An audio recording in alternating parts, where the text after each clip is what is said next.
Hello and welcome to another guide. This time is the time of Cocytus, but not this version that you were seeing on screen right now. I just used this version because it's the one I have the avatar unlock. Today, the version we're taking a look at is the warrior version, the original version of the character, the guardian of the Glacier. So we're gonna be taking a look at everything about the character on these sections that we see on the left. Then I'm gonna talk about the relic recommendations for both the relic set and the attributes, as well as the enhancements. And at the end, I'm gonna talk about probably the most important thing, that is the themes and compositions that you can play with the character or around the character. So, starting with the character, as you can see, my character has 31k combat power, which is not a lot compared to my top characters that are over 40k or Albedo almost 50k combat power. So you could say that he is one of my weak characters. Definitely not the weakest, but at least a little bit weak on my side here, where I still have, you know, enough practice with the character, enough knowledge, you could say, knowledge about the character that I could tell you what is the best on him, even if I can't properly show you maxed out Cocytus. So, first, the basic attributes. We see that the weak side or the weak part of this character is the speed. He has one of the worst ratings on speed in the entire game. That means that between the SSR characters, he is one of the slowest of all of them, which is a little bit bad because the actual meta is all about fast characters. But you can pull it off. You can pull it off without so much of a problem, as long as you're not facing the actual meta character against this character. But yeah, we can see that he's also a little bit weak against magical damage, but he's pretty decent against physical damage, as well as having a very decent amount of health and attack, which is kind of like expected because most warriors are pretty balanced between their attack and their HP. So I don't get, you know, I don't get a bad impression of the character based on his basic attributes. Uh, on the contrary, looks like a pretty balanced character, honestly. Unlike others like Seshi or so, that straight up you just look at the basic attributes and you realize how broken it is. So, uh, once that we see the basic attributes, the next thing is the accessories. As you can see, I have accessories level 12, almost the last level that is level 13, where I don't need it, so I'm gonna leave it like this. The important part, at tier level 3 you obtain 20% counter rate, at tier level 6 you obtain 10% more health, and tier 9 you obtain 5% extra damage boost, which is pretty nice for a warrior, and mostly because of the tier level 3 increase, we can see already what kind of characters we can combine with him, because yeah, he's a little bit of the counter member as well. Even if his main role is usually on other team, he can also be on counter teams. Now, the skills. As you can see, I don't have these skills max, not even one, I think. Yeah, not even one. I'm pretty close to maxing him, but I haven't because I don't need to max him. Bleed team is not my priority, or bleed members and so, but I use them from time to time to have fun or to do some bosses and all of that. So I have it at a pretty good level, it's just not a max level. So you take it in consideration. But remember, these guides are usually to explain the character, and in case that someone on low or medium levels are wondering if this character in particular is worth leveling up or upgrading and all of that, well, you can take a look here and see if it combines you or if it doesn't. But this state where it's not fully maxed is a little bit more realistic because unless you really like the character from the very start, you're not maxing it. You don't have it maxed by either because you don't have the resources needed because you're new to the game or recent player to the game, or only because you don't play that much. But yeah, enough rambling with that. Now the skills. Here, the basic attack. It does certain amount of damage depending on the level, and from level 4 also has the added that grants 70% basic chance to inflict effect resistance down for 2 rounds. Effect resistance down is a debuff that decreases the effect resistance by 45%, which is a lot honestly because not a lot of people bother to upgrade the effect resistance, as you can see right here on this example. So if you're lowering 45%, you might as well leave the enemies with zero effect resistance, unless you're targeting a specific healer or a specific tank that the enemies have purposefully upgraded that stat or that attribute, sub attribute. So we see that this is more like a normal attack with a little bit of utility, just a little bit, in lowering the enemy effect resistance. Now, I'm gonna go with the passive. The warriors is the warriors. Sorry, I can't speak properly. The warriors resolve. Now, there we go. Um, when this character, this version of Cocytus in particular, hits an enemy, it has, in my case, 85% basic chance to inflict one stack of bleed on the target for 2 rounds. That 85% started as a 70% and can be upgraded all the way to 100% basic chance with the added of nullifying the target effect resistance and inflicting one stack of bleed. So if you max the passive to level 5, you have almost the guarantee or you have for sure the chance of putting one stack of bleed on the target for 2 rounds. And this applies to any attacks of Cocytus. So you can use this passive and put bleed on the enemy with any of his skills and the basic attack as well. Not only that, but when this character gets the level 2 upgrade on the skill, adds the advantage. And this is an effect that immediately starts at the start of the battle. The advantage of this character is that it inflicts bleed on all the enemies for 2 rounds. The game doesn't tell you here, but it's very obvious, it's just one stack of bleed. And if you get the character to 5 stars or more, the advantage gets another upgrade that instead of adding or inflicting one stack of bleed, Cocytus is going to inflict 2 stacks of bleed on the enemy with the highest attack for 2 rounds, just as the game starts, as the match starts. And this gets pretty overlooked overall, but I will say is when you start the game, medium levels and so, or you go to multiplayer, it's a really nice added because sometimes you're facing enemies that have, or enemy compositions that have 2 mages or 2 rangers or 1 ranger and 1 mage and so, and sometimes one enemy is just there to put some effect.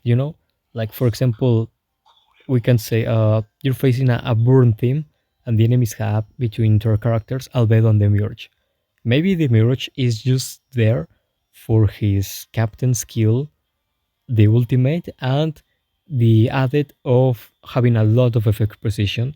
So he puts burn on you and has a very high chance of stunning your characters, but doesn't have a lot of attack, maybe because of the relics or whatever. And on the contrary, the enemy Albedo might have a lot of attack and a little bit of effect precision. So when she attacks, she does a lot of damage and procs burn constantly on your team and kills you. So with this advantage, in those cases when you don't know who is the greatest threat on the enemy, who might do the greatest damage to you, being able to see who has the highest attack on the enemy team is really important or really nice, to have. So this is like a double advantage. One, because you're adding more bleed to the enemy without even attacking them, so when they play, they immediately take damage. And the other hidden advantage is that you already know who is the enemy with the highest attack. So you can decide if that enemy is going to be your priority and you try to kill it fast, or if you leave it and prioritize something like a healer first. So yeah, the passive gives you a pretty high chance of inflicting bleed on the enemy. You put bleed on all the enemies at the start of the game, and you put 2 stacks of bleed on the enemy with highest attack. Now, the first skill, the first active proper skill, execution. This character deals 156% attack to the enemies, and hitting runs a 100% basic chance to inflict 1 stack of bleed for 2 rounds. So you have a guaranteed stack of bleed on the enemy when you drop this skill. Combined with the passive, you can put 2 stacks of bleed on the same action, on the same attack. Not only that, but also this skill deals extra damage equal to 50% attack if the target has bleed.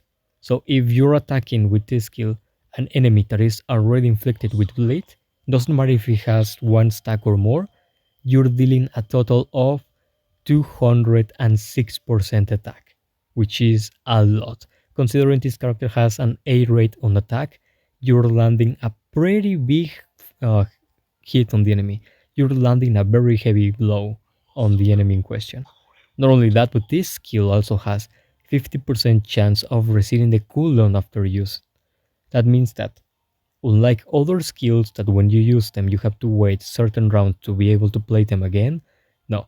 If you get lucky with this character after throwing this skill, you can have it immediately right after. So if you had by any chance the ultimate on cooldown, you throw on your next turn the execution and you get lucky, by the next turn you won't have the ultimate and the execution on cooldown and you won't be forced to use the basic attack. No.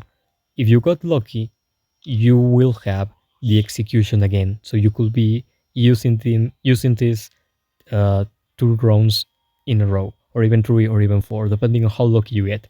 You can get a match when this skill never resets, or you can have a match where you constantly throw execution and this skill constantly resets and you never have to wait for it. Not only that, but as you can see on the level 5 on the upgrade of level 5 for this skill, increases the chance of each stack of bleed by 5%. Basically that when uh, when you upgrade this to level 5, the chance of getting your cooldown reseated increases by 5% for each stack of bleed. So it's no longer a 50%. It can be a 60%, for example, chance of resetting your cooldown. So it's a pretty heavy blow, that skill, and has utility because you still put debuff on the enemy with bleed and you have the possibility of resetting it. Now the ultimate, as you can see, is quite the text here.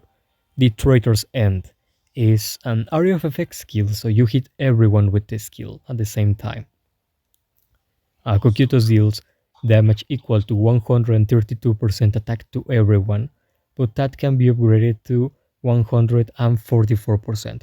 As you can see, it's lower than the execution. It's lower damage, but instead of dealing 206% like execution, you have the benefit of your skill hitting everyone on the screen at the same time. Aside of that, when you hit the ultimate, or Cocytus hits the ultimate, grants a 75% basic chance to inflict high tier grievous wound on the primary target for 2 rounds. And here on the left we can see what is high tier grievous wound. A debuff that increases the bleed damage taken by 30% and reduces healing received by 50%. So you reduce half the healing that the enemy is gonna get, and you increase the bleed damage that they're gonna have for the next 2 rounds, unless they get a purifying skill that takes away the bleed from them. And here, you also have a 75% basic chance to inflict the high tier grievous wound in the same debuff I just said on enemies other than the primary target. So you have here the same chance of inflicting it to everyone on the enemy team. And also when this skill gets activated, it triggers the bleed effects on all targets upon dealing damage, while total stacks of bleed on all characters in the same faction can be up to 10 extra stacks are added to the number of stacks triggered on the primary target. Uh, If it sounds confusing, maybe it is. I got confused the first time I got this character and read the skill. But to my understanding is that when you throw the ultimate, you choose your main, your primary target to hit. You're gonna activate, you're gonna trigger the blade on all the enemies at the same time, and you can activate up to 20 on the same enemy. Like for example, let's say that you throw this to the enemy healer. Your your ultimate is targeting the enemy healer as the main target, and the main target has 10 bleed stacks. So when this skill gets activated, you're gonna trigger 10 bleed stacks on that enemy healer. But if all the other enemies, the other three characters on the enemy team, have enough stacks between all of them to make up to 10, you are gonna trigger those extra 10 stacks on the main target. So you're gonna activate or trigger the 10 bleed stacks on that healer, plus the combination of all of the other enemies' bleed stacks into the same enemy, up to a maximum of 10, of course. So you can trigger up to 20 on the same enemy. On all the other enemies are gonna get their respective bleed stacks activated. If the tank had two stacks and the ranger has five, well, they're gonna get the respective activation of two bleed stacks and five bleed stacks, and only your primary target is the only one that is gonna get punished by the total amount of bleed stacks. So this is gonna be a pretty decent hit to all the enemy members, but especially heavy blow to the primary target. This is basically your finisher. With this skill, you try to destroy your primary target, to kill it, and leave the other enemies very weak with the high tier Grievous wand. So when bleed activates, it does one of the two. Either it kills them or leaves them so low on HP that your last attacks are gonna kill them by sure. And that is the ultimate.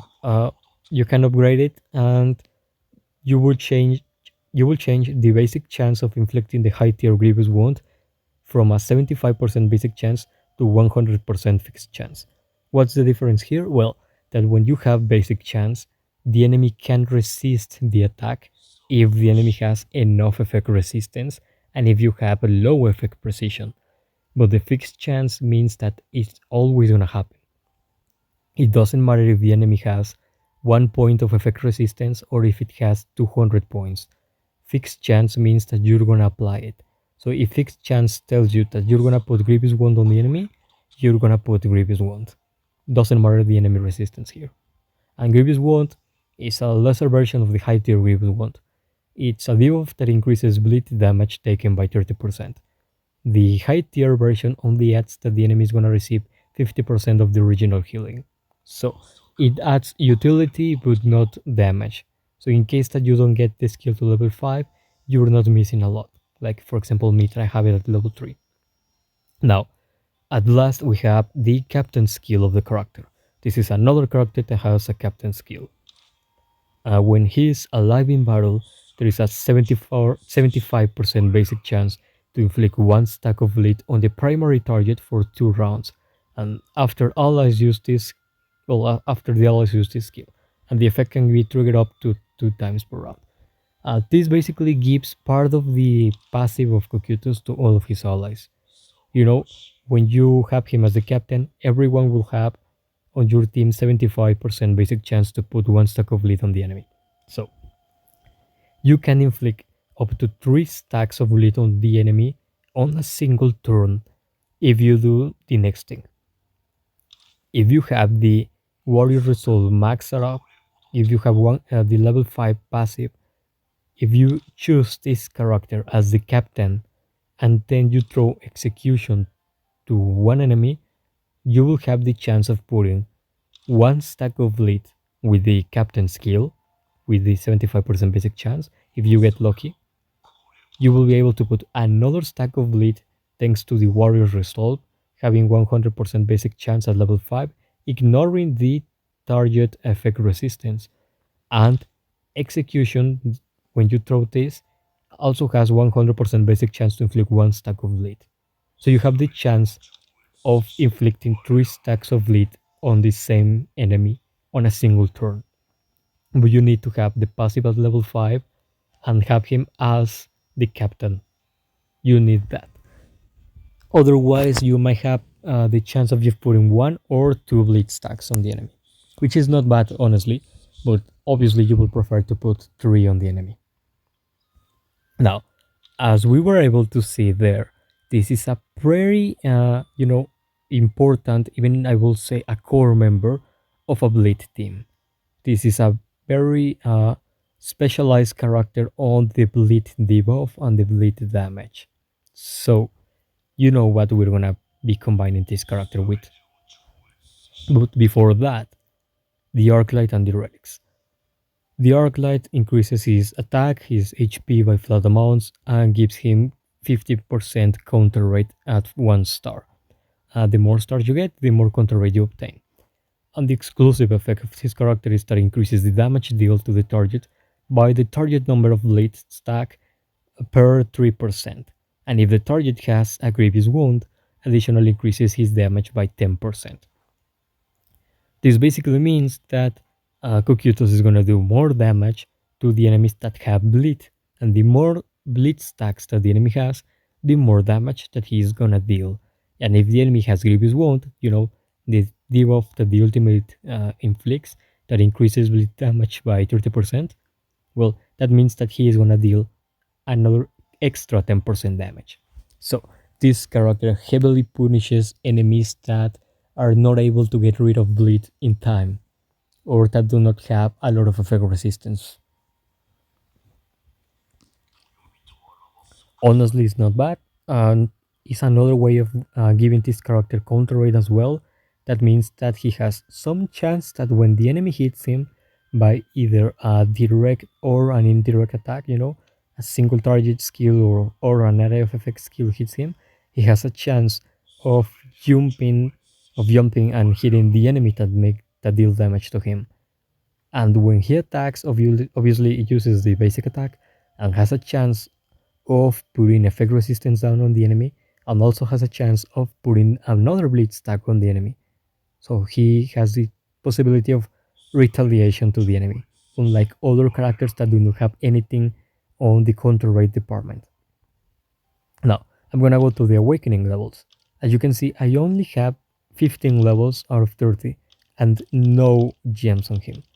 That is because, as I told you before, I use other characters. I have other characters maxed up instead of him, so I didn't put a lot of resources on him on the late game department. But here is the perfect example. It's an example I have been using quite a lot with other characters. Since this character puts a lot of bleed and has Aeon attack, and also we saw on the execution on the ultimate he lands pretty heavy blows. The recommendations that I will give to the square slot or the square gems are these ones, the ones that increase the attack by a percentage, because that will basically be plugging into the strong side of a character. And because bleed deals damage based on two things: the amount of stacks that bleed are, or the amount of stacks that the enemy has, and the percentage of the attack that the inflicted have. So the higher attack your character has when inflicting bleed, the higher the damage that bleed is gonna do. So if you increase this, you're not only increasing the damage of the active skills of your character, but you're also increasing the bleed damage. For this one, the rare gem, the one on the middle, as well, I will say give attack. So you're buffing that, or give it the one that increases the speed by a little bit, because this character is very, very slow. It's one of the slowest characters in the game. So you will rarely get a turn with this character before all the other enemies or all the other characters on your team. And for the round gems, I would recommend these ones. The Mighty Gem Effect Precision. Why? Because you need effect precision. Uh, the the more effect precision you have, the more likely that you are successful in putting the debuff on the enemy. In this case, the debuffs are Grievous Wound, High Tier Grievous Wound, Bleed, and Effect Resistance down. The only one that you have guaranteed to put is the first Blitz stack with the advantage and Grievous Wound with the ultimate. With the effect resistance down, the high tier Grievous Wound and all the other Blitz stacks depend on how much effect precision you have and how much effect resistance the enemy has. So the more effect precision you have, the better. Unless you wanna go full crit on this character.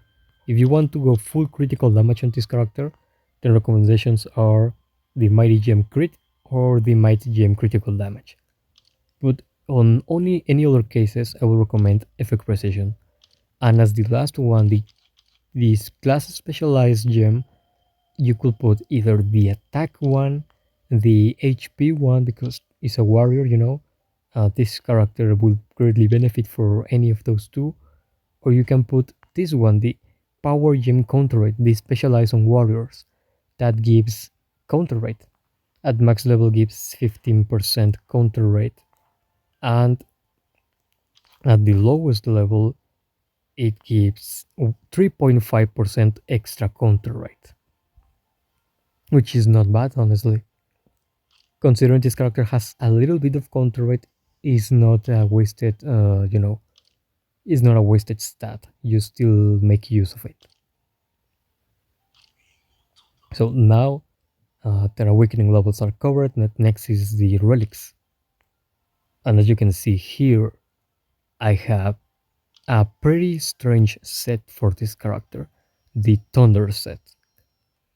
In my case, I have this set because it's a placeholder. Because most of my, high quality, high rating sets, like my best termination sets and so, are on other characters that I actually use way more than this. I don't have a spare really good set to use on this character. So I put this as a placeholder and just to have the character at a certain power level, so when I use it, it actually performs well.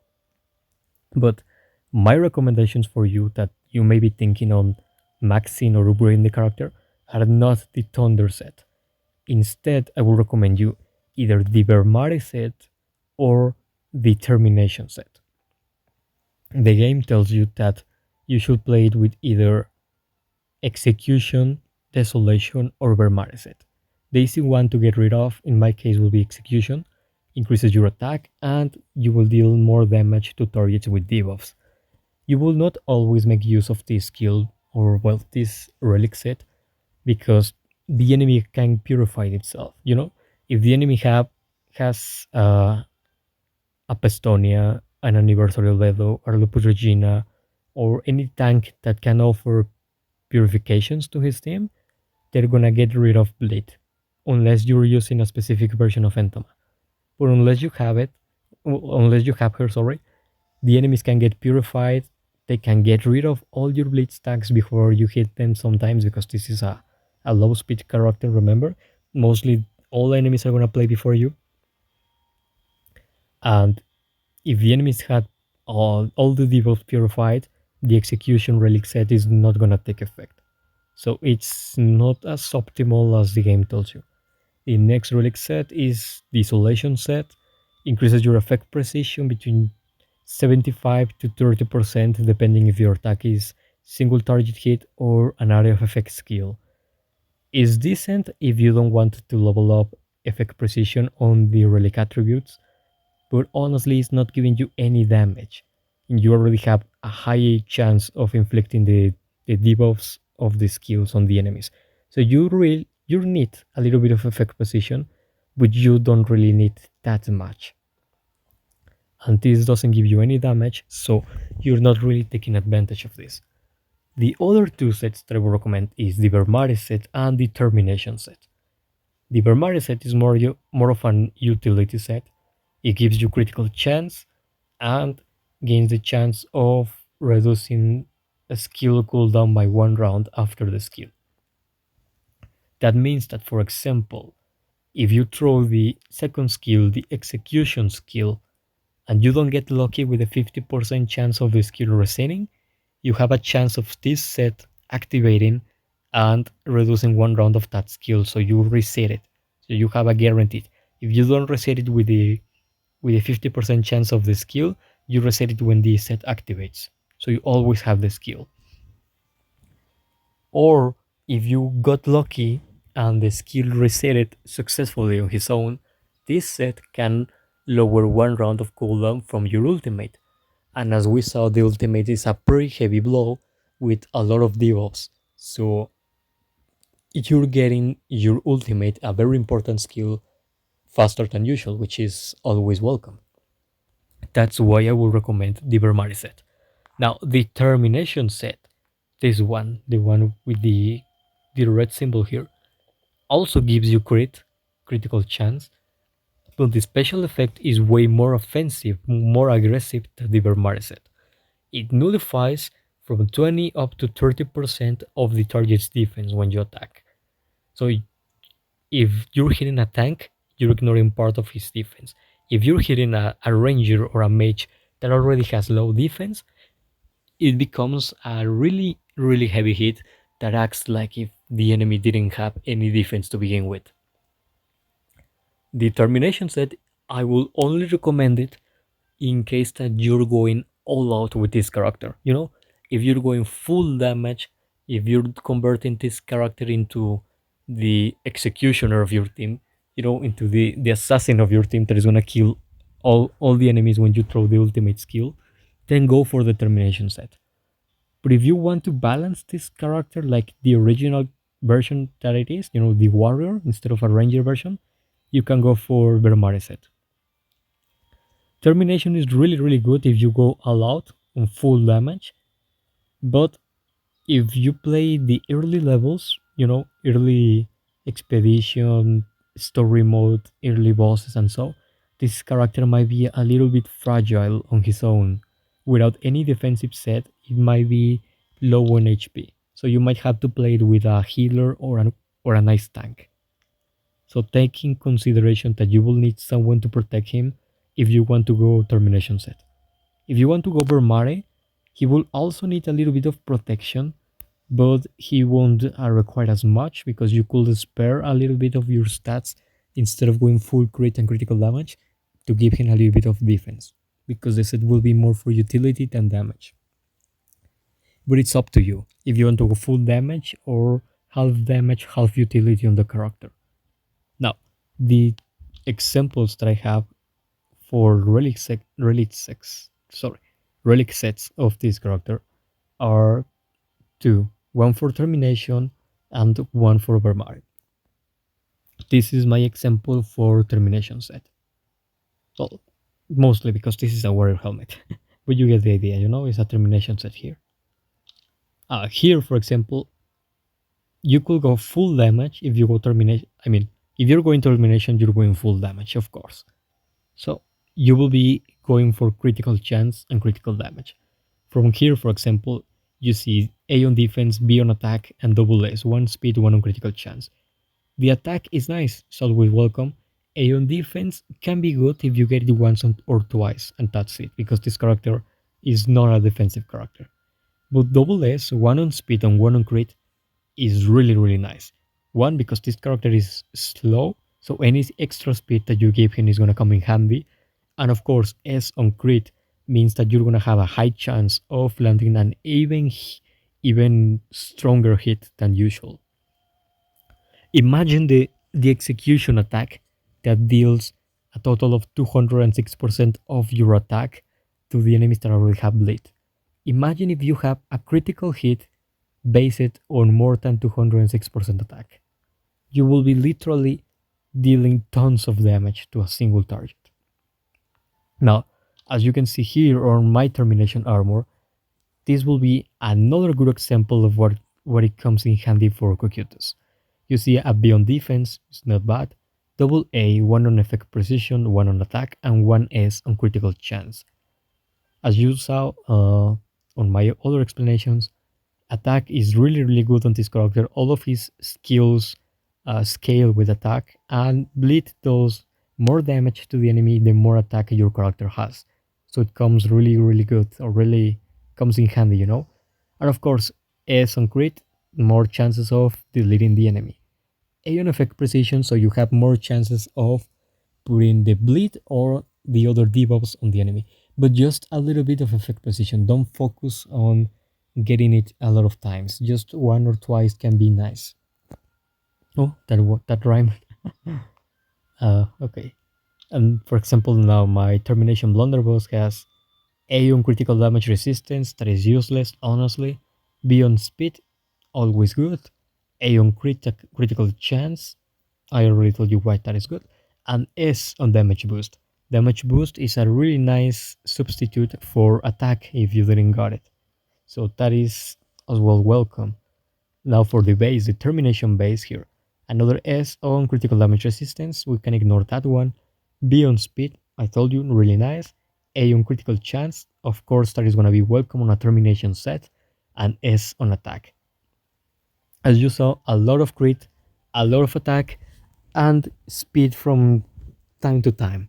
Which means that if you go for this route, these sub attributes and this relic set, you're gonna transform Cocytus from a warrior into basically an executioner. He's gonna be slow. He's gonna be at the end of your actions. You can probably he's gonna be the last character on your team, but when he attacks, he's gonna be one of the two, or he's gonna land a really heavy blow to the enemies. Taking them off guard, taking chunks of their HP on just one action, or he's gonna kill them depending on how much health the enemy has and how lucky you got with the sub attributes here. Not only that, but now, for example, we're gonna take a look at the enchantments, the ones that you get with the World Conquest. Now, if you're going this route, the first one I recommend you is Punch for Punch, this one, because from level 1 to 6 increases your critical chance. Only that. Oh, sorry, from level 1 to 5. From level 6 to level 10, aside of giving you more critical chance, is also giving you damage boost. That means that even if you don't land a critical hit, because of the damage boost, you still land a really heavy blow. The next one is Unstoppable, because it increases your critical damage from level 1 to 5. From level 6 to 10, aside of increasing your critical damage, is giving you assistance rate. That means that he will have a little chance of running after one of his own allies attacked an enemy and attack him as well. So you have a chance of your character attacking out of his turn, dealing extra damage, which is always good. Also, for example, other one that I will recommend you is Riddle with Holes, but I do not find it here. I will have to change character to show you what is Riddle with Holes. And it should be here when it loads, of course. There we go, Riddle with Holes. This one right here. At level 1, if the primary target has bleed, there is a 16% fixed chance to trigger the target's bleed. That means that you can trigger bleed before the enemy gets an action, that is when originally bleed gets triggered and deals damage. So you can activate bleed multiple times with this enhancement, if you get lucky of course, because level 1 is just 16% chance, level 2 32%. At level 3 is really nice because it's a 50% fixed chance. Level 4 is 75% fixed chance. And level 5 of course is really hard to get, but it's really broken. If the primary target has bleed, there is a 100% fixed chance to trigger the target bleed, and the bleed stack on the target increases by 1 before the attack. This really comes in handy on the character because, for one, this character already triggers bleed before time with the ultimate, and two, that enhancement gives you the chance of triggering it multiple times. You can trigger it with the execution, you can trigger it with the basic attack, or countering the enemy, or you can even trigger it during the ultimate. So you get 2 triggers of bleed, one for the ultimate and one for the enhancement. Or if you don't want to go, full crit and you want to upgrade attack, instead of punch for punch, it will be blade thrown. From level 1 to 5 increases your attack on plain amounts of damage, flat amounts. And from level 6 to 10, aside of giving you flat amount of damage, it also increases the attack, the damage that you're gonna do on a percentage, from 8 to 20%. This will be, my main recommendation for enhancements. If you want to go for another more risky one, I will recommend you the Stranded, this one. And for level 1, it means that targets inflicted with control effects receive 6% more skill damage, and that only increases the more levels you get. This character doesn't put enemies under control effects. That means that the enemies are either freezed or are frozen in place, are stunned, are silenced, or are taunted. This character doesn't do any of those, but you can pair this character with another one that stuns them or taunts them or so. So when Cocytus comes in play, he is gonna be able to do even more damage. You know, you will have an effect very similar to the one that the arc light gives. But now that is for the termination one. If you want to test a Vermare set, I will use this example, the one that I have on the Lizardman. A Vermare set, as you can see here, increases the critical chance and 40% chance to reduce the skill cooldown by 1 round after you use the skill. Here, this is not a really good helmet, but it's nice for 2 things, or maybe 3. The effect precision, the critical chance, and the critical damage. I already told you why critical chance is really good. Critical damage comes with critical chance, of course. The more critical damage, well, the heavier your hits are gonna be when you land a crit. One piece with effect precision like this that gives S 20% is really nice. That will be really useful when you try to put the high tier Grievous wand on the enemies. So if you get it one or twice, that is nice. Not only that, but here you can see another good piece of relic. A Vermare leather armor has an S on reduction to the damage over time. Is not really that necessary, but it's a nice extra. An A on defense, another nice extra. An A on crit, so you land very heavy crits, and S on attack. Even if you don't land a crit, you still hit hard. You hit like a truck. Uh, Now the Vermare dagger, another good example of what will be ideal for this character, for Cocytus in question. C on attack is not really that good, but imagine that you got a B or an A on attack. That is more than fine. An A on damage boost, you're increasing the total damage of the character in 2 different ways. Really nice. And double S here. One on effect precision, one on critical chance. So you increase all the things good about this character. The chance of successfully putting the debuffs on the enemies, the chance of you of landing a really heavy hit with a critical hit, and the overall damage that you're gonna do. This is ideal for the character. If I was maxing Cocytus or a bleed theme for the matter, I would use this dagger on him. And now the base, a Vermare base. This is also really good. It's not as optimal as the last relic, the dagger, but this is another nice example. B on speed, so the character doesn't fall behind. A on HP, okay, decent for a warrior, of course, always comes in hand. A on damage boost, you're playing to a strong side of the character, and S on crit, so you land heavy blows. As you saw here, if you go for a termination set, you're going all out in either pure attack or pure damage by landing critical hits and having a little bit of speed so the character doesn't fall behind. But if you go here for a Vermare one, you will have the chance of hitting pretty hard with the critical hits. Even if you don't land a crit, you still deal high amounts of damage with the attack. But even if the enemy, resists the damage and strikes back, you will have a little bit of defense here, you will have a little bit more health here, you will have even a bit of reduction to the damage over time here and so. So your character is a little bit balanced. It will be slow, yes, very slow, but it's gonna hit hard and it's gonna be able to resist the damage when the enemies counterattack. So you could decide whatever you prefer depending on your playstyle and depending on the compositions that you have on your characters. You can go full damage or you can go uh, mostly damage but still having some defensive stance with you.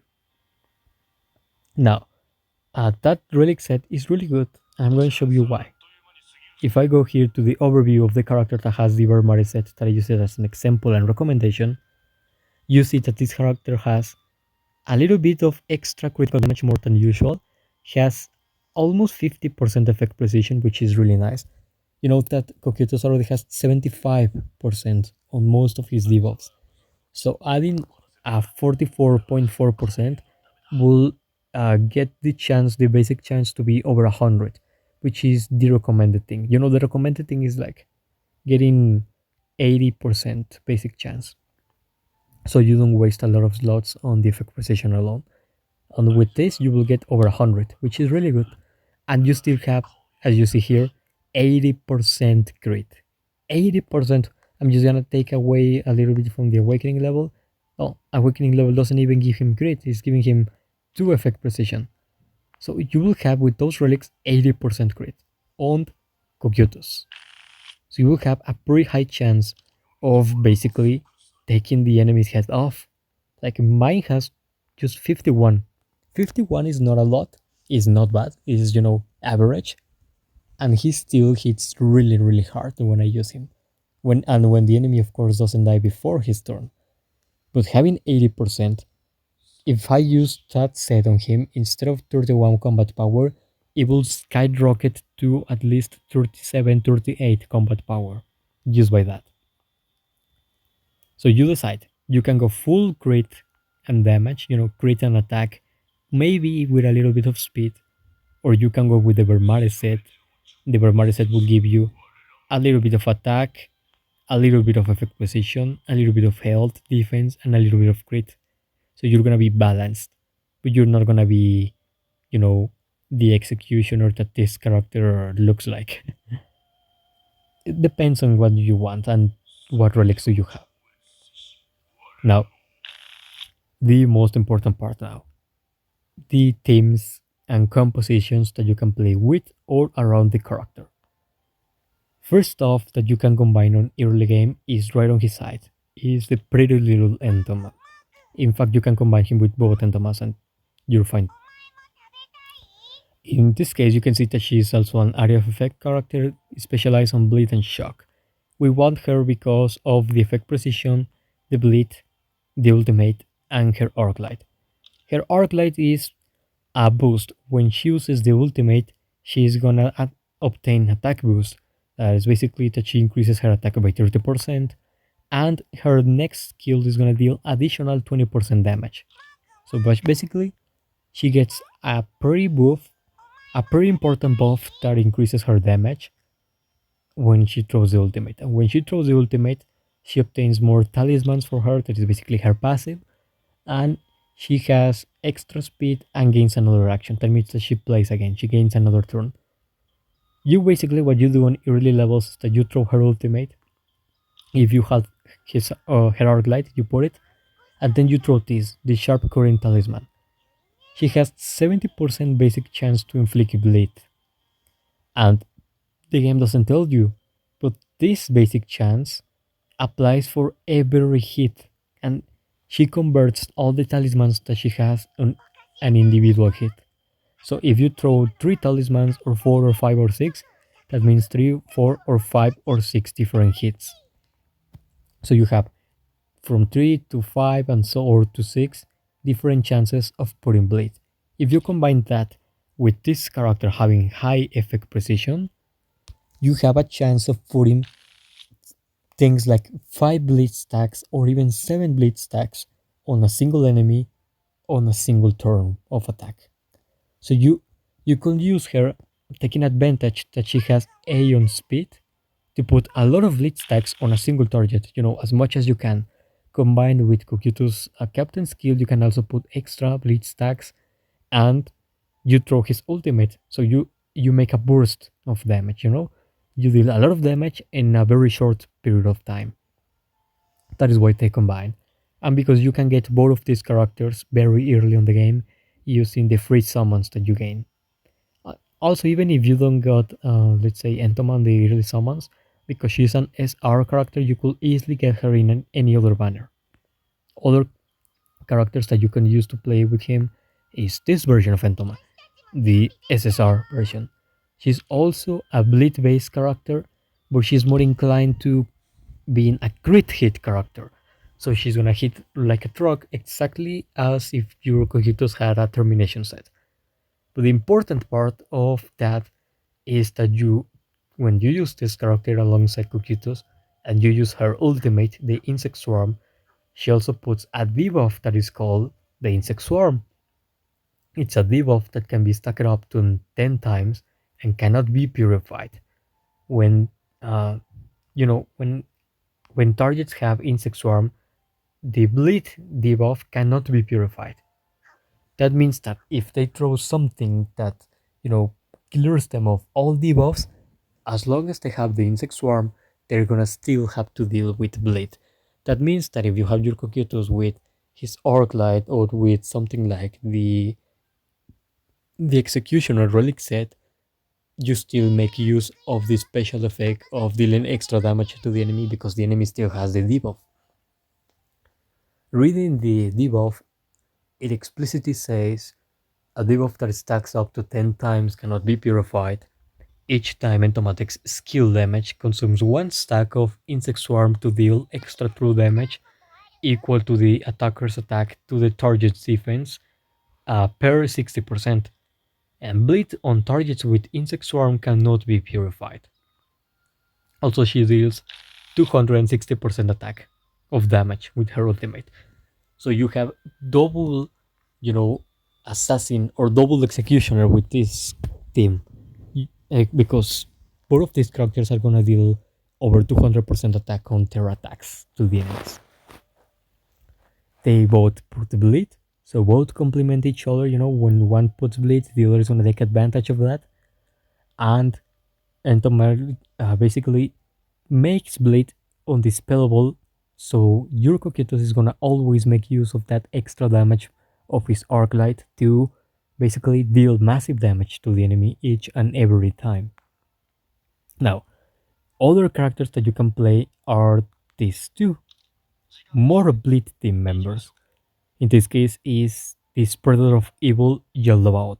As you can see, I don't have him max or anything like that, but the only thing you will need for this character to play and have a great synergy with Cocytus is obviously to have the character and have a lot of effect precision on him. Because of his skills, all of these skills have a chance of putting bleed. Well, except the Demonic Frenzy, but the basic attack, the counters, and the ultimate, the two phases of the ultimate can put bleed.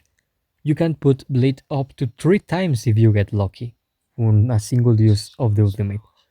And this is an area of effect skill, so you can get lucky and put bleed on all the enemies from 1 to 3 times on each enemy. So with this character, you basically what you try to do is to put as much bleed stacks as possible on all the enemies.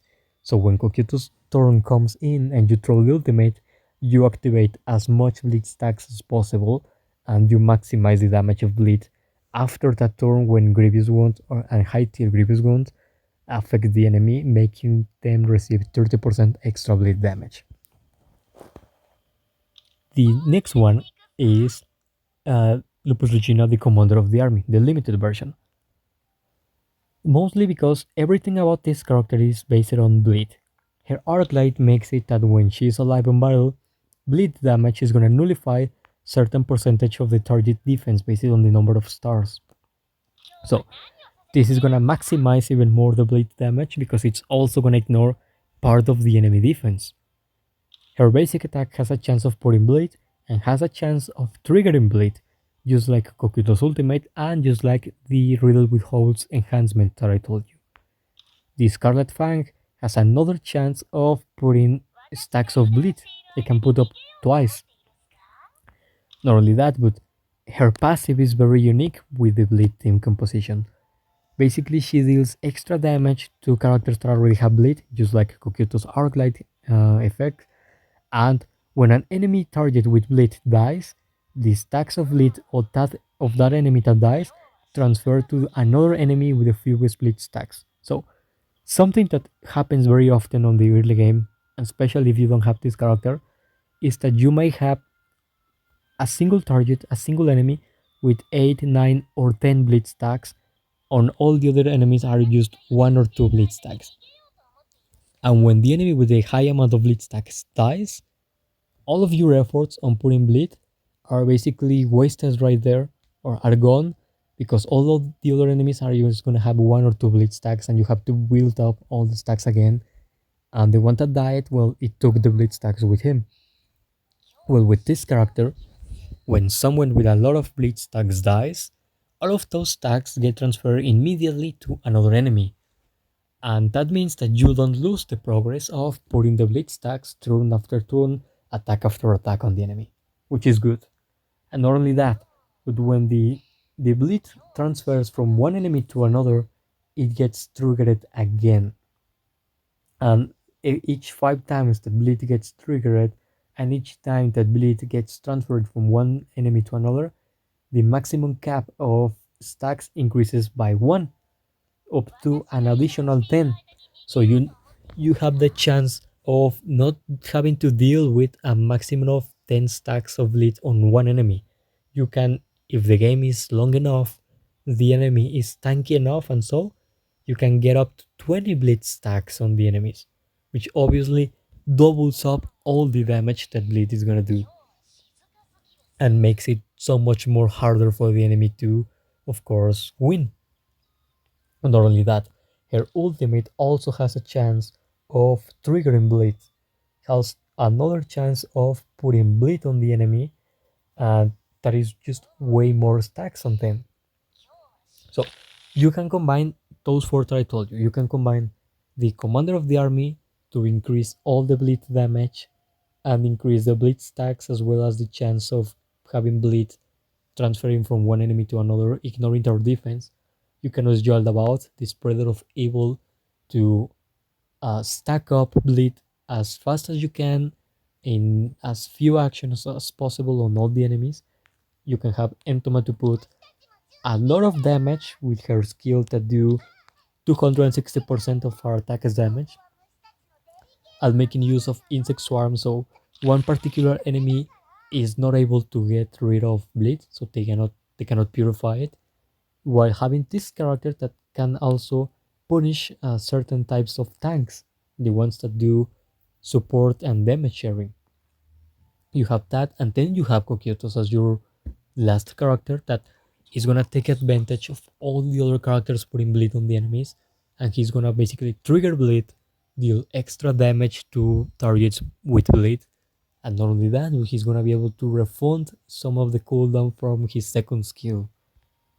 Even if the speed of this character is very slow, you can see why. That is like the only way of balancing this character. If this character was high on speed, it would be really broken. And you can use any on Entoma, If you're low level, you can use the SR version. If you're low level, sorry, if you're high level now and have both the versions, you can use the SSR version because it's gonna deal more damage. Another character that you can use in a combo is this robot right here, mostly because of the ultimate and the passive skill. The ultimate basically makes this character tank, but the important part is that it puts high tier defense down on the enemy. That is a debuff that decreases the enemy defense by 40%. That means that basically all of your other characters will deal more damage to the enemy because the enemy is going to have less defense. This is purely for utility, and so. And the passive adds damage, says that when an ally damage skill is used, it deals additional true damage equal to 75% of Hamusuki physical defense. So the more defense this tank has, the more damage is gonna get added to your other characters, which is nice because of course you're maximizing it. And if you went termination set, of course you're going to maximize the damage. Other that you can combine on the early game is the Loyal Undead, the Dead Knight.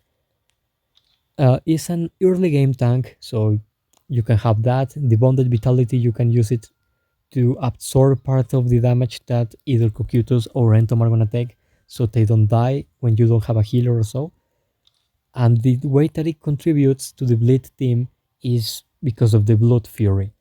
When you throw the ultimate of this character takes the focus of the enemy for a little bit of time, receives less damage. But the important part here for this synergy is that when the enemy attacks the Dead Knight, the enemies get inflicted with bleed for 2 rounds. Well, when in shield wall state, being attacked inflicts the attacker with bleed for 2 rounds.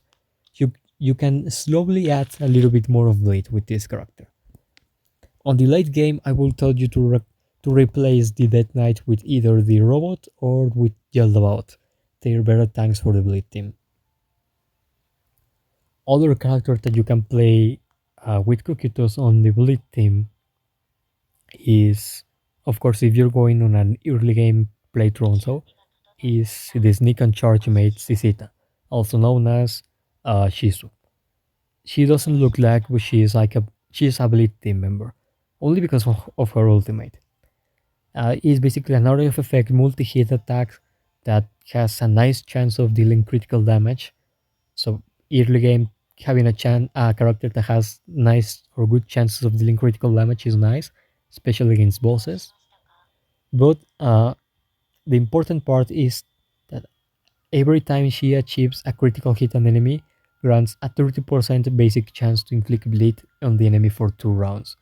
And this can be from a 3-hit attack to a 6-hit attack. So she can put from 1 to 6 bleed stacks, depending on your luck and so. And that is unless she is 6 stars. If she is 6 stars, that is not a 30% basic chance, but instead is a 60%. It doubles up.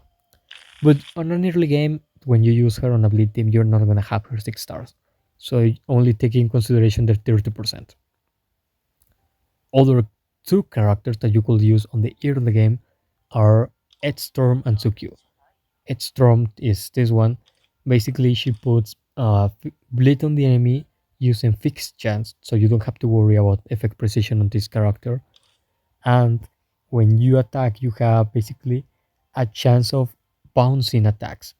That means that you attack a main target and the attack is gonna bounce on all the enemies and it's gonna hit multiple enemies, and each time it hits multiple enemies, if the attack crits, it's gonna bounce again.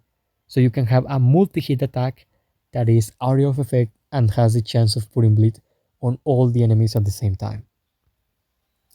It's not really that great, this character, on a high level, but you still have a nice chance of inflicting bleed on a crit based character as well, and increases the damage dealt to targets with bleed, and increases the trigger of the bounce by 30%. That means that this character with the arc light is like a mini Cocytus. It has a nice chance of putting bleed, has area of effect, and if it actually puts bleed on the enemy, it's gonna deal more damage to enemies with bleed. So it's a substitute while you get better characters, better bleed team members on the late game. The other one is this lizard man right here, more for the passive.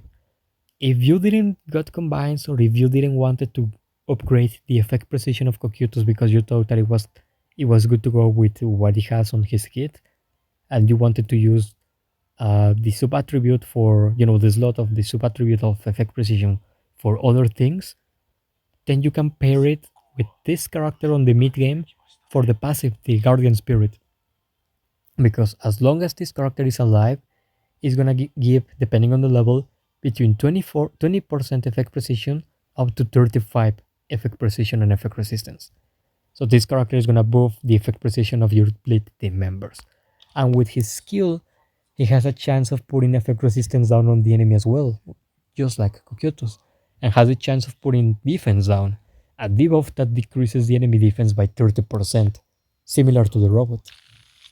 So this character will be there on the team for pure utility, in case that of course you need it. A very early game bleed team could be Edstorm, could be Tsukyu, Cocytus, and it could be either Entom or Sisita. That is for the early game, of course. If you want, for example, another character that is gonna make such a combo with Cocytus, choose the Vampire Bride, this character right here. Mostly because of the Captain skill and the Arc Light. The captain skill, I will say, is the best captain skill for the bleed team. When she is alive in battle, increases the bleed damage by 20%.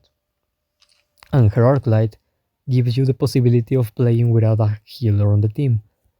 The exclusive effect when she is alive is that every time bleed damage is dealt to the enemies, it's gonna restore HP equal to 12% of the damage to all the allies.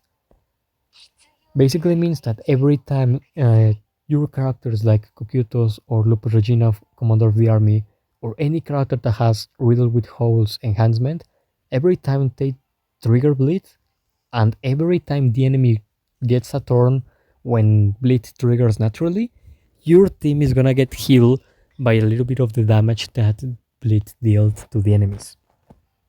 So you can risk compositions without a healer as long as you have the vampire right on your team and you know how to protect her. Because if she dies, you lose all of those bonuses. But the important combo here is imagine this team. You put the vamp if you're going all offensive, all allowed, you put the vampire right as the captain.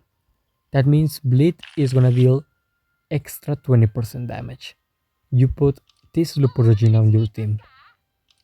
You're gonna have bleed dealing 20% extra damage, but also nullifying certain percentage of the targeted defense. In my case, we'll be ignoring 36%.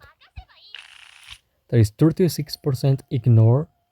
You're gonna have your Cocytus that is gonna make him deal more damage to the enemies the more bleed stacks they have. And if they have Grievous one, is gonna deal extra 10% damage. His ultimate is gonna trigger bleed, so when he attacks with the ultimate, he's gonna heal his team through the vampire bright arc light. The bleed is gonna ignore part of the enemy defense through the uh, limited loop regional arc light, and it's gonna deal extra damage because of this character on his arc light. And if you're going full damage, you should go Entoma, this version of her, because of her debuff. Her debuff is basically making bleed undispellable, so the enemy can get rid of it. So you're still punishing the enemy for having bleed, and she deals really high damage and has a really high chance of dealing critical damage as well. So you have another heavy hitter there in case that you cannot play your Cocytus for whatever reason. If you want to go a little bit more offensive, more defensive than offensive, instead of Entoma you put Yeldabaoth. That way when he plays, he puts more bleed stacks on the enemies, and because he's a tank, he's gonna draw the enemy focus on him, so your characters like the Vampire Bright and Cocytus that are more fragile doesn't die, and he also gets in the way and protects them, offering guard and support, tanking the hits for his team. And lastly, the last character that you could put on a bleed team is Pestonia, this version here. Mostly for two reasons. One, the arc light, and two, because it's a healer. There is no bleed team healer, so you could use any healer that you want, or try to go with the Vampire Bright and not have a healer on the team. But if you want a healer, probably the best healer for the bleed team is Pestonia. Mostly because of the arc light, increases the health on low health, increases the healing on low health targets, on low health allies, but it gives you the benefit that the ultimate can reduce the cooldown of a primary target random skill by 1 round, and you have 25% chance of reducing that cooldown again. That means that you can use this ultimate or this character ultimate on any character of the bleed team that you think that you need their ultimate now. Or because Estonia gives 100% turn meter boost, anytime that you think, oh, I need to play, for example, right? Let's say that my team is Yoldabaoth, Lupo Regina, Commander of the Army, Coquitos, and Pestonia. Let's say I played all my characters. I'm on the second round and it's Pestonia turn. If I said, oh, I need an area of effect skill, and with that I can kill all the enemies before they get, an invulnerability or a defense boost or a healing from their own healer and so, you use a Pestonia ultimate on Cocytus, he gets the 100% turn meter boost, he plays right next to Pestonia, right after her, and you can reduce the ultimate cooldown. So when he plays, you might have the ultimate skill again. That means that you will have another area of effect heavy hit available on your team. That is gonna put more bleed on the enemy, is gonna put the high tier grievous wounds and so.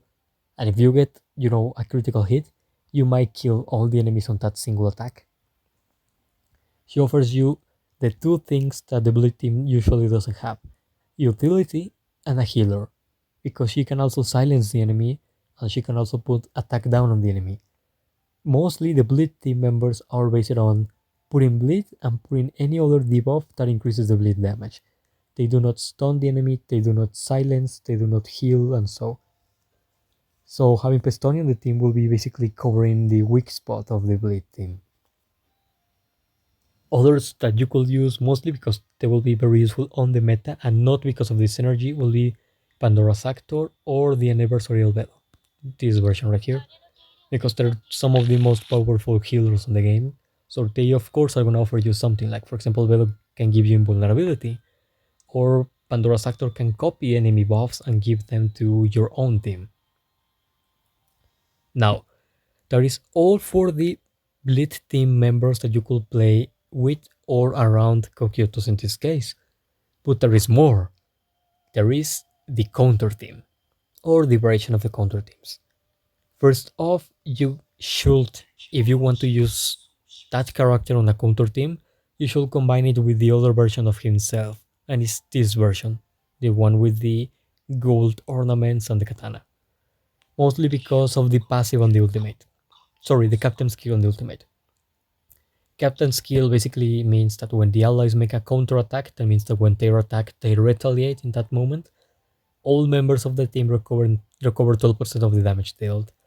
And the ultimate, the unreturning, gives a shield to everyone, and that shield, aside of being very thick and very, very good to the defend, increases everyone counter attack and counter damage by 20%. Considering that Cocytus already has 35%, 20 from the accessories and 15 from the Arclight 1 star, adding another 20% means that he's gonna have 50% counter rate for 2 rounds. So he can counter attack, put bleed on the enemy, put effect resistance down on the enemy, and dealing extra damage on the enemies.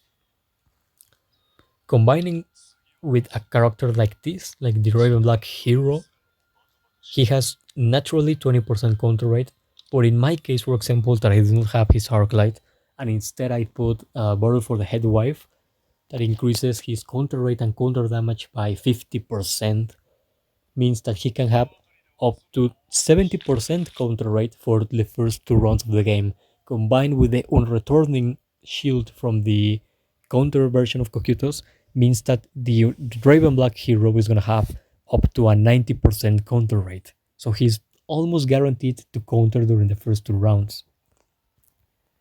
Other members of the counter team is the Returned Lizardman Traveler, the Isaryusu, because it has a natural 20% counter rate because of the accessories at tier level 3, just like Cocytus. He's also a warrior, so he has nice health and nice damage. Has the attribute that he can freeze the enemies, keeping them in place, make them lose a turn, and giving you or your team utility, because it's basically another form of stunning the enemies. And because he has 20% counter rate, that means that with the unreturning shield, he's gonna get another 20%, getting up to 40%. You can also put the Defiant Beast Tamer aura, the normal version, the original version, because also has a natural 20%.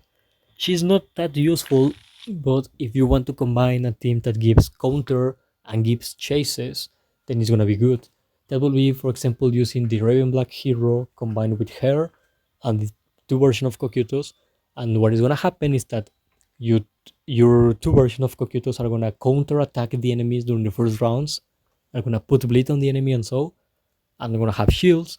But your aura and your Momo on the Raven Black hero, aside of having the chance of countering the enemy at the same time, they also have the chance of dealing chases.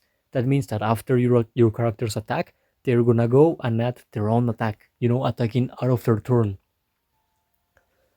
So you can make a combination of counter team with a chase team and get out with it. But it will mostly work on, levels, low and medium levels, not on high levels. Also, the Bloody Valkyrie shelter has another 20% counter rate. That means that with your returning shield, it becomes a 40% counter rate. So she can counter, she's a heavy hitter that punishes enemies when they have defense down. It's not the best synergy here, but it's decent if you want to, use Cocytus on a counter team. The same goes for the Iron Butler because he has another 20, and it's the same story. Is just like Shelter, another character that punishes enemies with defense down debuff and can counter. So same story, doesn't really matter here. And then the other counter team members are Gasev, the warrior of uh, the best warrior of the kingdom. He has a natural 20% counter rate, but with the skill set of the ultimate, when he throws the ultimate, he puts duel on an enemy. That means that, when the enemy doesn't damage him during his turns, he's gonna make a counter attack and he's gonna have a counter damage increase by 15%. So because he already has guaranteed counters, the returning shield is not gonna matter in the department of giving him more counter rate, but because increases his counter rate by 20% and the dual buff increases it by another 50%, means that this character is gonna have up to 70% extra counter damage. And if you put a star set on this character, it's gonna be 70% plus 50, plus 35. That means a total of 105% extra counter damage. Not only that, but there is another two characters. One of those is the Special Slash. Peshurian has 20% counter rate on his own because of the accessory levels. Has 20 here. That means that with the on returning shield, he's gonna have another 20%, and he has the chance of dispelling enemies' buffs when he attacks. So you can take away enemy advantages, and because he's a rare character, you mostly have it at 4 stars or so, 4 or 5 stars even, and it's useful on the early game because it's easy to upgrade, easy to play, and it gives you results. And the last one is the Nail Clipper, the one that doesn't have a brain, but his name says that he has a brain.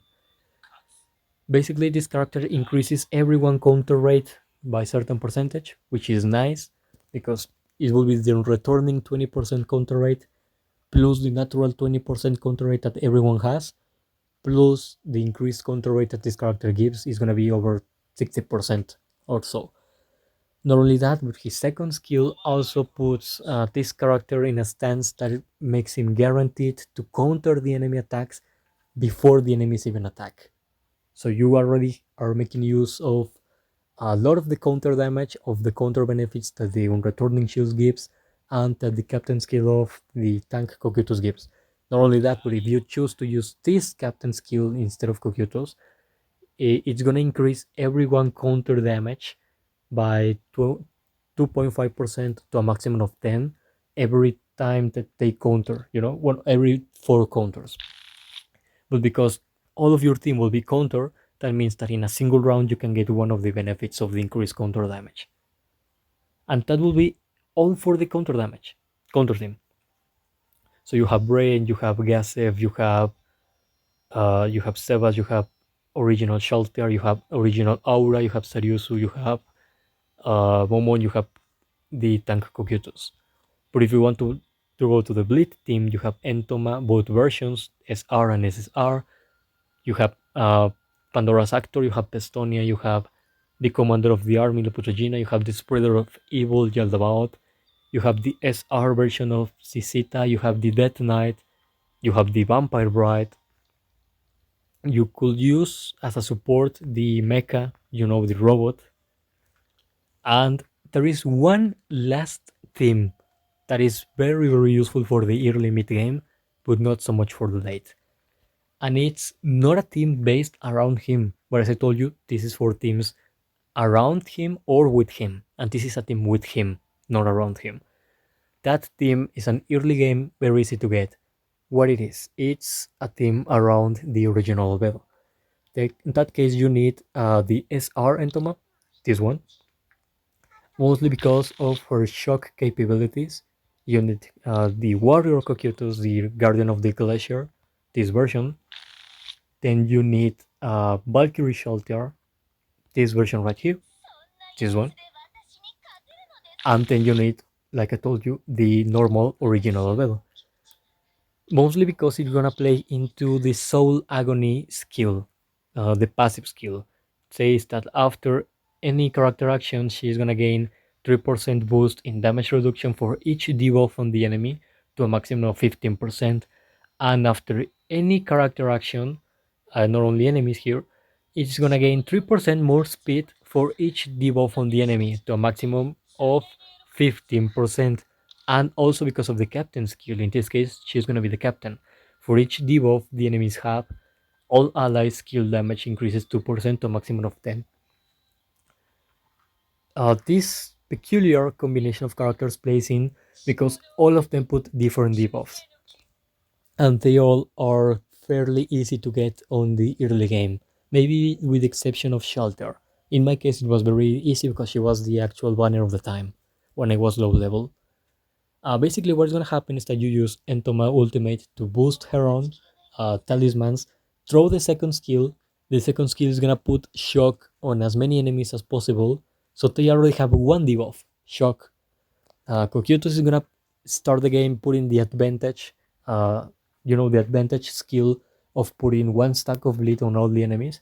That means another debuff that is shock and bleed now. If you can hold her ultimate, hold a little ultimate a little bit and first throw the demonic whispers, you're gonna be able to put damage aggravation and chain on two enemies. Well, damage aggravation on one, chain on two enemies. That's another two buffs. Sorry, two debuffs. So the enemies will have four. Will have damage aggravation, chain. They will have shock. They will have bleed and also burn. So they have a total of five debuffs. At least one single enemy will have a total of five. That is five. What does the captain skill gives? 2% for each one. So 2 per 5 is 10%. You already have the captain skill maxed up on that moment. And you will only need one round of each character attack. So by the second round, you can throw the ultimate, the Invader's Doom, making use of the captain skill, having the damage boosted by a 10%, not only of the skill, but of your entire team. So your entire team is going to deal extra 10% more damage. And the Soul Agony, skill also gives you 3% to a maximum of 15 for each debuff. What is 3 per 5 is 15%. That means that you only need 5 debuffs to get the maximum value of the passive skill. So because of the enemies already have shock, they have burn, they have bleed, damage aggravation, and chain. And also, if you play Valkyrie Shelter, you can throw the second skill, the Purifying Javelin. You're gonna put defense down on any target that you choose. They have 6 debuff active on the same time. So she's gonna have an extra 15% of damage reduction and an extra 15% speed. And because she has S on attack and A on speed, you're basically boosting the best stats of this character. It's an early game team because you're not really making much more synergy aside of that. But when you do that synergy, you're boosting your mage to delete the enemies when throws the ultimate. And because it's early game, the enemies don't have a lot of defense. So if you're facing one enemy that is particularly strong against bleed damage, well, they're gonna struggle because you're doing also shock damage and you're also doing burn damage, but you're also doing physical and magical damage, plain damage.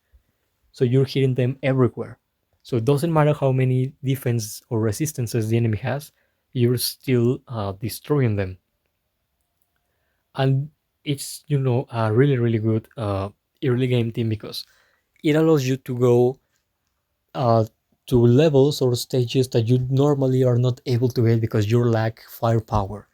Because sometimes you will need characters with 10k more combat power or so to beat a specific boss on the treasury or on the land of confusion or on the demonic tower or the holy ruins or whatever. With that buff, with that, with that combination, you get extra damage, so you might pull it off. And your mage gains 15% damage reduction, so they're harder to kill, so they don't become squishy.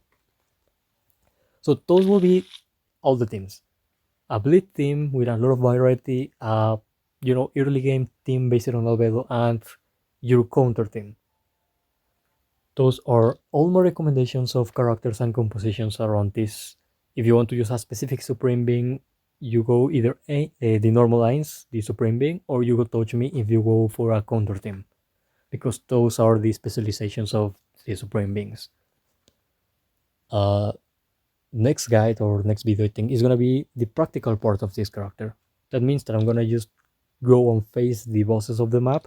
I'm gonna come here to the combat arena, face any team that I might find here, and use the teams that I already told you to show you who it is. Because this character has only 31k combat power, you're not gonna see him uh, killing everyone on a single hit, but you still are gonna see how the enemies won't last more than, 2 or 3 rotations of skills. Especially if I add Entoma or Lobo Regina to the teams, the enemies are not gonna last 2 rotations of skills. And because they're stronger than him, when I open the stats, you'll probably be seeing that the game is gonna say, oh, look, Regina or Entoma deal the most damage and not him. The truth is that the game, acknowledges the bleed damage to the character that has the highest attack. So in my case, for example, Cocytus has 6k, 6k 160, but the commander of the army has 6k 484. But the Perillentum has 7k attack. So the bleed damage is either going to be attributed by the game to one of these 2 characters instead of Cocytus. But the reality is that all of the characters deal bleed damage, and because they all put bleed on bleed scales from the attack of the inflictor of bleed, means that bleed is going to scale from all of the characters that put it. So even if the scores tell you that he's not dealing so much damage, in reality he is dealing almost as much damage as the others. Just a little bit less because I don't have him max. But yeah, that will be everything for me to show here, and you will have to wait until the time I decide to, play the matches and show you. There are gonna be a lot, maybe. There are gonna be like 1 hour or so of matches. I might cut it into 2 parts, one for the bleed team, other for the counter team. So with nothing more to say, thanks for hearing my awful voice, being here for over an hour and so, and until later, I guess.